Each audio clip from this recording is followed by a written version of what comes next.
I was 18 years old when my mother disappeared. I was there when it happened too. She had received a phone call from someone and seemed afraid. No, not now. There has to be another way. I can't just think about what it will do to Diana. Is there any time for me to? No, of course not. I understand. I just wish it didn't have to be this way. That's what I remember her saying to that caller on the phone right before it happened. I wanted to ask who she was talking with and to ask her what she meant about what it will do to me. I never got a chance to, but I didn't have to wait long to figure out what the mysterious "it" was. Still holding the phone to her head, my mother simply walked outside, leaving the front door wide open. I heard the door to her car open and shut. After a few seconds, I got up from the couch and went outside. She was gone. I never saw her again. The police did all they could, but there was no trace of her.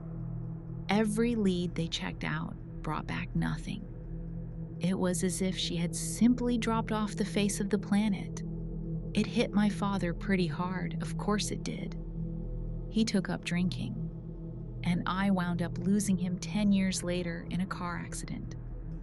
I was almost relieved when I heard the news. In the intervening decade, he had grown to hate me as a reminder of what he had lost. I think in some ways, he blamed me for it. It was another 5 years later when I suddenly found myself the sole inheritor of my aunt's fortune. She was my mother's sister, and to be entirely honest, I didn't remember much about her. I didn't have much contact with that side of the family after the disappearance. I had vague memories of a big house and fancy dinners that I didn't particularly like. I guess she remembered me, though, and at only 33 years old, I had enough money to ensure I wouldn't need to work for the rest of my life. Faced with this sudden change in circumstance, I made the decision to do what the police couldn't. I had made peace with my mother's disappearance. A decade spent watching my father pay for private investigators and poring over each and every scrap of evidence he could find had convinced me that there wasn't any way I could bring her back. But I did know that there was something out there beyond the expected. I knew that I lived in a world where a loving, caring mother could just suddenly vanish without a trace in a matter of seconds, never to be found again. And I didn't understand how that could be possible. I knew what it was like to have people not believe you when you told them the truth. If I could, I wanted to make sure that at the very least, I could help a few people going through the same sort of thing. I moved out of my apartment and bought an RV that felt spacious enough for my purposes, donating all of my possessions that weren't suitable for transport. I bought equipment that I thought would help with my newfound path: cameras, an EMF detector, a Geiger counter, motion sensors, an infrared thermometer, those sorts of things. I even wound up purchasing a pistol just in case. Most of what I bought turned out to be junk, but some of it has been useful. I started putting out advertisements in print and online, describing myself as a paranormal investigator. It's not really the words I would choose to describe myself, but I knew that a little marketing went a long way. At first, I took basically any calls I got and spent my fair share of time looking into unidentified flying objects, haunted houses, cryptid sightings, the works. Very little of it turned out to be worth the effort. Most of the time, it was just overly imaginative recluses who had watched too much X-Files, misidentifying something completely ordinary, or someone dealing with untreated psychosis. Sometimes, though, there was something real. I started to get a feeling for what were genuine encounters with something strange pretty quickly, because they were always cases like Mom's. Just strange events without any sort of logical explanation whatsoever. Sometimes the victims would ascribe some conventionally supernatural or ufological cause to the event, but in all my time doing this, I've never seen anything point to spirits or little green men. It's always something just plain outside our realm of experience. I've been doing this for a while now, and I've decided that I want to share some of the results of my investigations. This world is far stranger than people realize, and they have a right to know what is out there. I'm no closer to figuring out the answers than I was when I started. But maybe if I share the pieces of the puzzle with other people, someone smarter than me may have some idea. One of the first investigations I remember, which was the real deal, brought me to an unremarkable suburb to meet with a man named Daryl. By this point, I'd already had my fair share of disappointment in my quest for things outside of the ordinary, and I wasn't expecting anything different here. Do you know how in stories people say that they just get a bad feeling about certain places? I didn't get anything like that when I parked my RV at the side of the road and walked up to Daryl's front porch. It just seemed like any other day, any other place. Daryl was already waiting for me, sipping out of a beer can. It was about 5 o'clock in the evening. He greeted me enthusiastically, maybe a little bit too enthusiastically. There was this slightly wild look in his eyes, and I could tell he was barely keeping it together. This made me a little worried. Sometimes I'd get people who were convinced that I was going to be the solution to whatever problem it is they thought they were facing. They were always disappointed at best to find I was only there to observe. We went through some banal pleasantries. He asked me about the drive, the weather, things like that. He seemed understandable, distracted, and nervous. He also offered me a beer, which I declined. I told him we could start whenever he was ready, and brought out the voice recorder from my purse. I remember there was an awkward minute or so where neither of us talked, and he was just sitting there, staring at the almost empty beer can that dangled in his hand.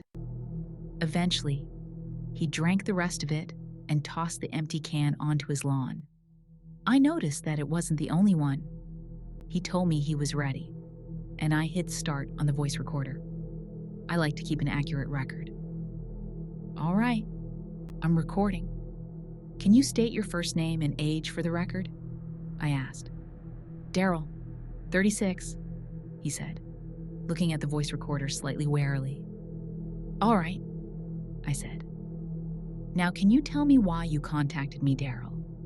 Your initial message was a little vague on details. You said you think you've seen a ghost, correct? I don't know, he replied. It's the best explanation I can think of. Daryl seemed a little self-conscious now that he was being recorded. Well, are you able to explain exactly what you saw? I asked. There was a pause as he gathered his thoughts. It's a man, he finally said. Can you describe him? I asked. Another pause. No, not really. How do you mean? Daryl sighed. I mean, I can't remember what he looks like. I've tried, let me tell you. Every time that he shows up, I try and remember how he looks. But I just can't. It's like he just slides off my brain like oil. Now we were getting somewhere.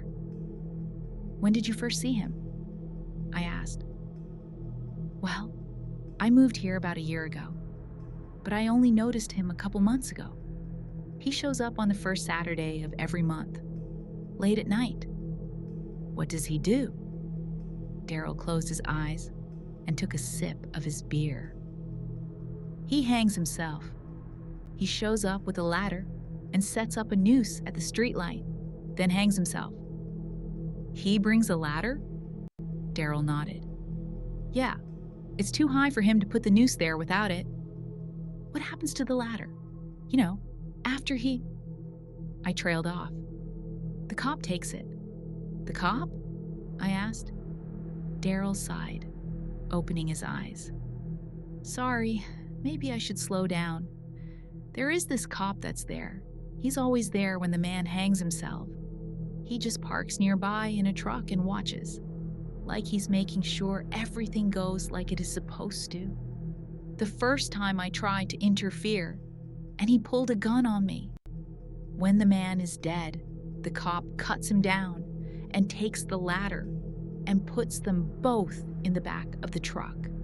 Then he drives away. And it's the same man each time, right? The same cop too?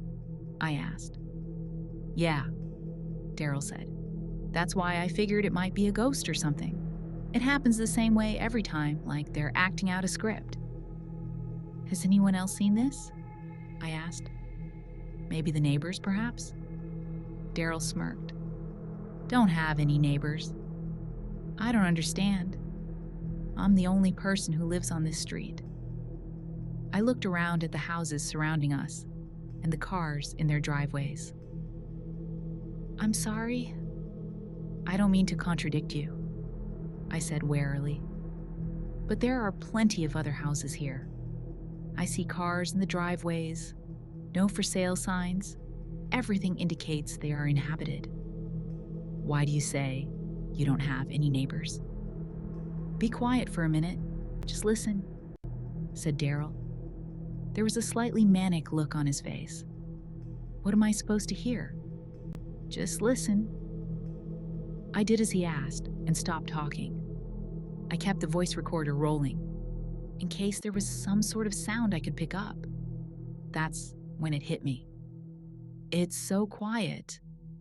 Daryl nodded. Exactly. Saturday evening like this, you'd expect some children playing, or someone mowing the lawn, or a barbecue, or something.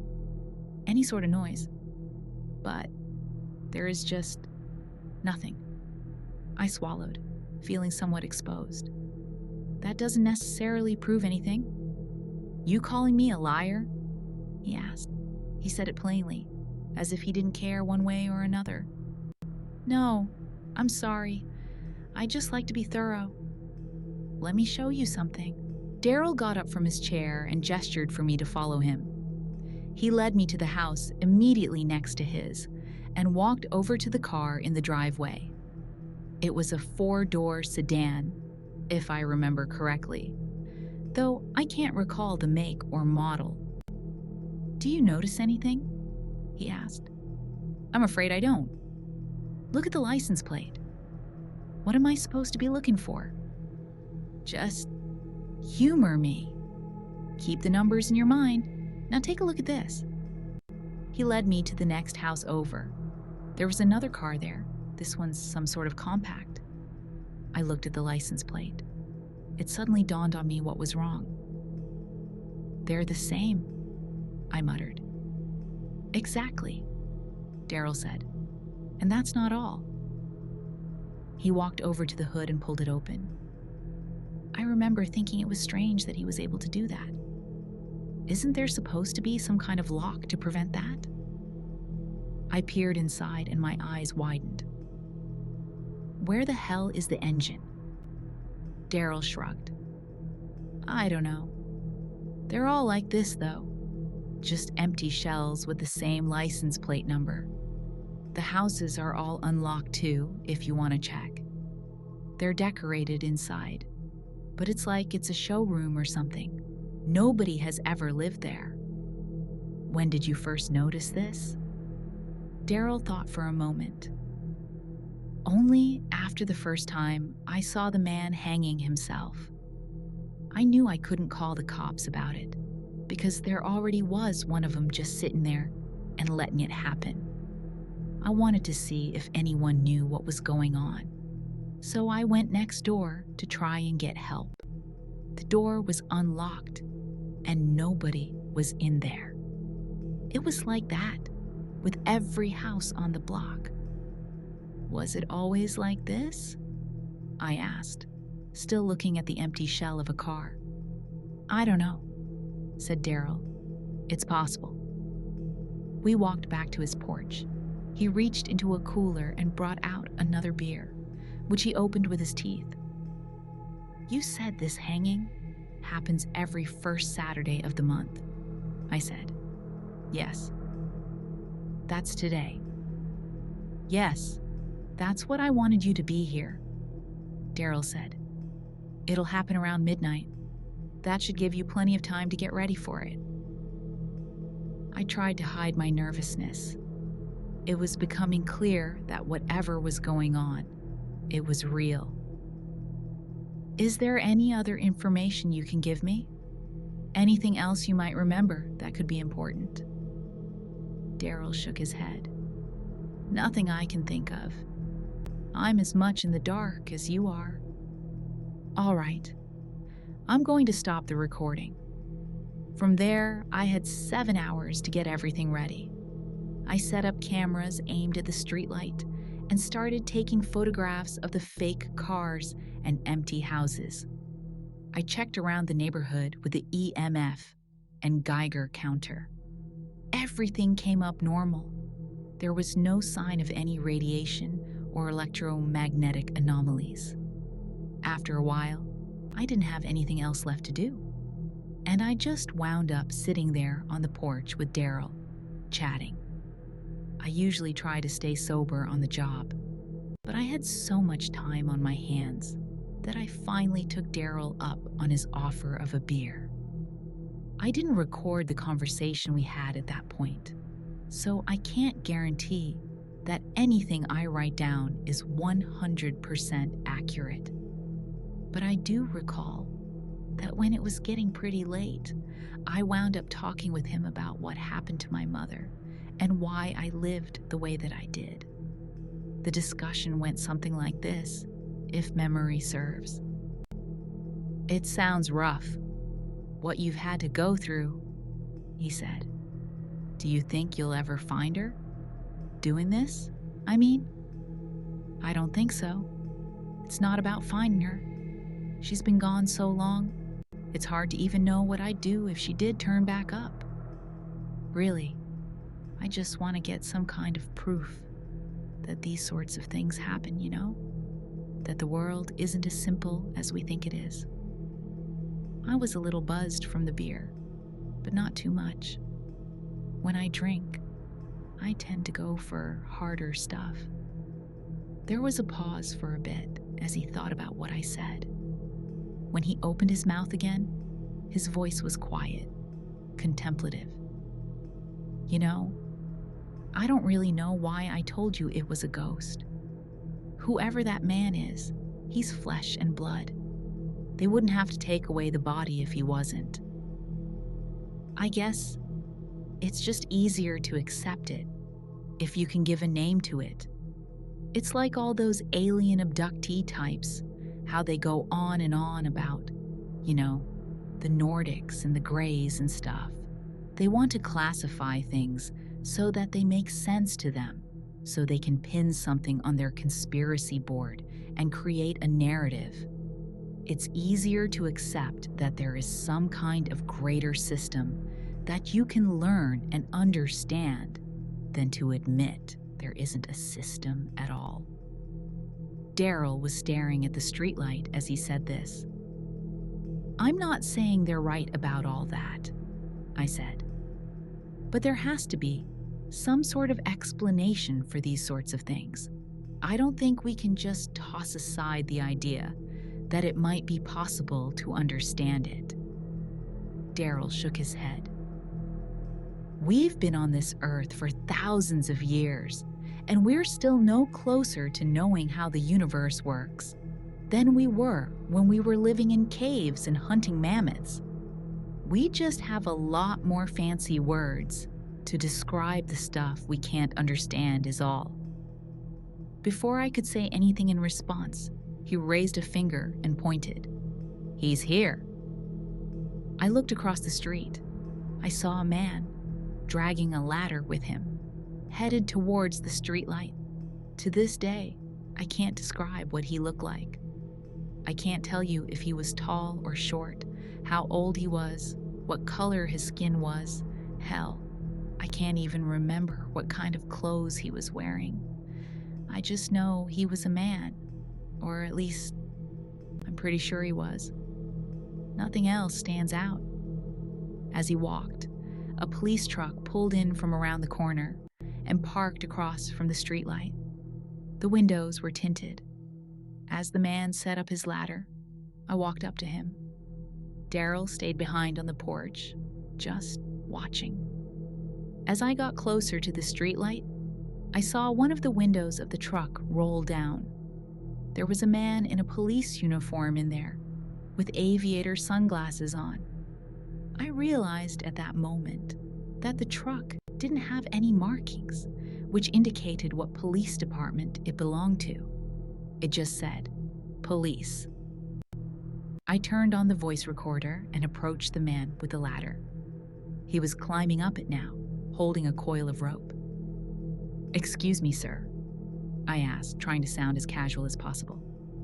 "Can I speak with you for a few minutes?" "I'm afraid not," he replied. "There is a tight deadline. I have to get this rope up." I licked my lips. They felt dry. I was acutely aware of the slight buzz I had from the beers. "Well, can we talk while you put it up?" I asked. "I suppose," said the man. "Can you tell me your name?" "No," he said simply. "Why not?" "Don't have one." The man sounded bored. "Where do you come from?" He didn't answer me. He had already tied one end of his rope around the neck of the streetlight and was preparing the other end into a noose. I realized I didn't have much time. "Why are you going to kill yourself?" He shrugged. "It's just the way of things. Nothing that can be helped." "That's not a reason," I pressed. "Is there supposed to be?" "You're going to take your own life, and you don't think there needs to be a reason?" "Would it make you feel better if there was a reason?" he asked. He took a moment to look at me, though his hands didn't stop tying the noose. "No, but it would..." "Look," he interrupted. "I'm sorry, but I can't provide you with the answers that you want. I have to take care of this now. Maybe you should talk with George. He might be able to help you." I was about to ask who George was when the man slipped the noose around his neck and jumped from the ladder. He started choking and struggling, fighting to get air. Out of pure instinct, I went to try and help him when I heard a car door open and shut and an authoritative voice telling me to stop what I'm doing. I turned around to see the police officer standing out of his car, his pistol trained on me. A patch on his uniform read, "George." "Ma'am," he said, "I'm going to need you to step away from the streetlight." "This man is dying," I stammered out. "I can't just leave him to kill himself." The cop sighed. "Ma'am, this is none of your concern. This is all standard procedure. I'm going to have to ask you again to step away from the streetlight. If you do not comply, I will be forced to kill you." He pulled back the hammer on his pistol, and that got me to back away. All the while, the man was still struggling in the noose. "Who are you? And who is he?" I demanded. "What the hell is going on here?" "My name is George," said the cop. "I am a police officer. That man and what he is doing are of no concern of yours. This is all that I can tell you." "You can't just let him kill himself," I yelled. "Can't you stop him?" "Ma'am, I understand your concern, but this is all standard procedure. I would recommend you stay out of the way if you ever want to find out what happened to your mother." Those words chilled me to the very core, and I just stood there, speechless. The hanged man stopped moving, and George holstered his pistol and climbed up the ladder, cutting down the body with a pocket knife. Even as a corpse, I can't remember any details about the man's appearance. He carried it as though it was no lighter than a child's backpack and set it down in the bed of the truck before going back for the ladder. By this point, I had enough wherewithal to ask a few more questions. "What happened to my mother?" I asked. "I'm afraid I can't answer that question, ma'am." "What do you know about her?" There were tears in my eyes. "It's all part of standard procedure. I can't tell you anything more than that." "Damn it! That's not an answer. I have to know." I was almost screaming at him. "I'm afraid that's all I can tell you." He seemed disinterested.